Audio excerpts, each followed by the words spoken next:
సంక్రాంతి వచ్చింది కానీ సంబరం మాత్రం రాలేదు. ఇదే మధ్యతరగతి ప్రజల ఆవేదన.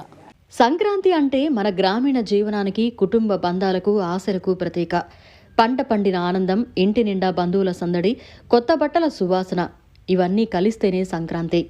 సంక్రాంతి అంటే తెలుగు ప్రజలకి కేవలం పండుగ మాత్రమే కాదు. ఇళ్ల ముందు ముగ్గులు కనిపిస్తున్నాయి, కానీ ఆ ముగ్గుల్లో ఉండే చిరునవ్వు మాత్రం కనిపించడం లేదు. పండుగ రోజున కూడా కుటుంబాల ఆలోచనలు సంతోషం చుట్టూ కాదు, లెక్కల చుట్టూనే తిరుగుతున్నాయి.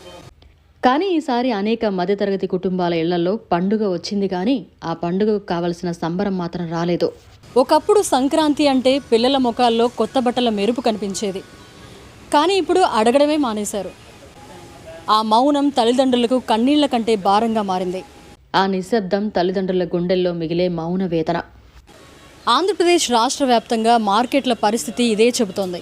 బట్టల షాపులు తెరిచే ఉన్నాయి, కానీ కొనుగోలుదారుల సందడే లేదు. సరుకుల వ్యాపారం కూడా అదే పరిస్థితి. అవసరమైనంత మాత్రమే కొనుగోలు చేస్తున్నారు. ఆనందం కోసం కాదు, అవసరం కోసం. వ్యాపారులు అమ్మకాల లెక్కలు కాకుండా నష్టాల లెక్కలేస్తున్నారు.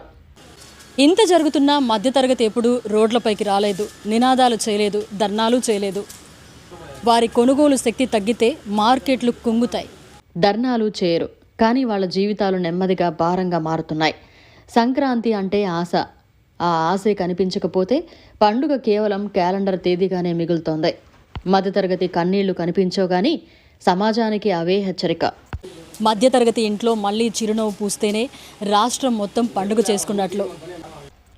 ఈ మధ్యతరగతి వేదనను పాలకులు గమనించాలి. జీవన వ్యయాల భారాన్ని తగ్గించే చర్యలు తీసుకోవాలి. చిన్న చిన్న వ్యాపారాలకు ధైర్యం ఇవ్వాలి. మధ్యతరగతి చేతుల్లో మళ్లీ కొనుగోలు శక్తి రావాలి. అప్పుడే సంక్రాంతి మళ్లీ నిజమైన పండుగగా మారుతుంది.